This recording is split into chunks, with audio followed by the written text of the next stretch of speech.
विक्रम की रीढ़ में सिहरन दौड़ गई। सामने खड़ा बूढ़ा आदमी धीरे धीरे सीढ़ियां उतर रहा था। उसकी लालटेन की रोशनी में उसकी परछाई दीवार पर एक राक्षस की तरह डोल रही थी।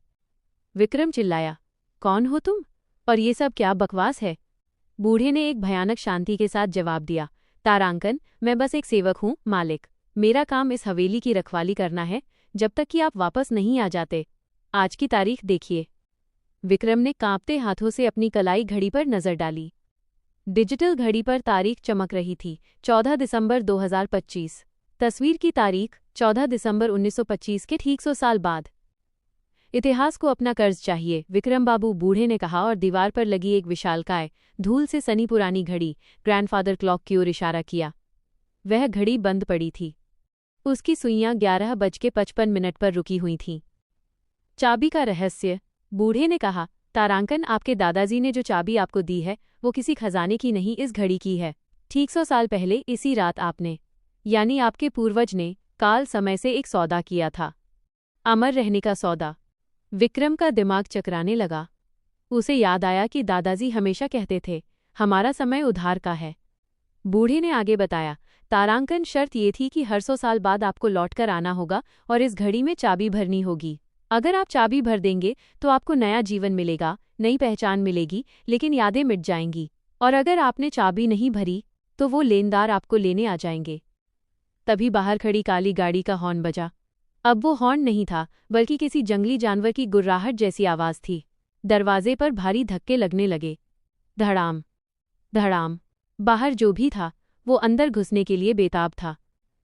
निर्णय की घड़ी। विक्रम के पास सिर्फ 5 मिनट थे। घड़ी में 12 बजने वाले थे। बूढ़े ने कहा, तारांकन, जल्दी कीजिए मालिक, चाबी भरिए और सब भूलकर नया जीवन शुरू कीजिए, जैसा आपने पिछली बार किया था और उससे पिछली बार। विक्रम घड़ी के पास पहुंचा। उसने चाबी को छेद में डाला। बाहर दरवाज़ा टूटने ही वाला था। विक्रम के हाथ कांप रहे थे। उसे एहसास हुआ कि वो एक ऐसे चक्र में फंसा है जो कभी खत्म नहीं होता। बार बार जन्म लेना, बार बार इस हवेली में आना और बार बार अपनी यादों को मिटा देना। क्या यह अमरता थी? नहीं, ये तो कैद थी। विक्रम ने एक पल के लिए अपनी आंखों को बंद किया। उसे अपने दादाजी का चेहरा याद आया, उनका दर्द, उनका डर। शायद दादाजी ने उसे लिफाफा इसलिए नहीं दिया था कि वो चाबी भरकर रस्म निभाए, बल्कि इसलिए दिया था ताकि वो इस श्राप को खत्म कर सके। नहीं, विक्रम ने फुसफुसाते हुए कहा। उसने चाबी को घड़ी में घुमाने की बजाय पूरी ताकत लगाकर तोड़ दिया। चाबी का आधा हिस्सा घड़ी के अंदर ही फंस गया। अंत। बूढ़ा आदमी चीखा, तारांकन, मूर्ख, तुमने ये क्या किया? तभी हवेली का मुख्य दरवाज़ा टूटकर गिर गया। बाहर से काली छाया का एक तूफान अंदर आया, लेकिन विक्रम अब डरा हुआ नहीं था।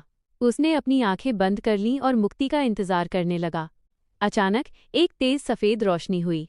हवेली, वो बूढ़ा आदमी और वो डरावनी परछाई, सब कुछ ताश के पत्तों की तरह बिखरने लगा। 100 साल पुराना वो सौदा टूट चुका था। अगली सुबह पुलिस को पुरानी खंडर हवेली में एक युवक की लाश मिली। वो शांति से लेटा हुआ था। उसके चेहरे पर एक अजीब सा सुकून था। उसकी मुट्ठी में एक पुरानी टूटी हुई चाबी दबी थी।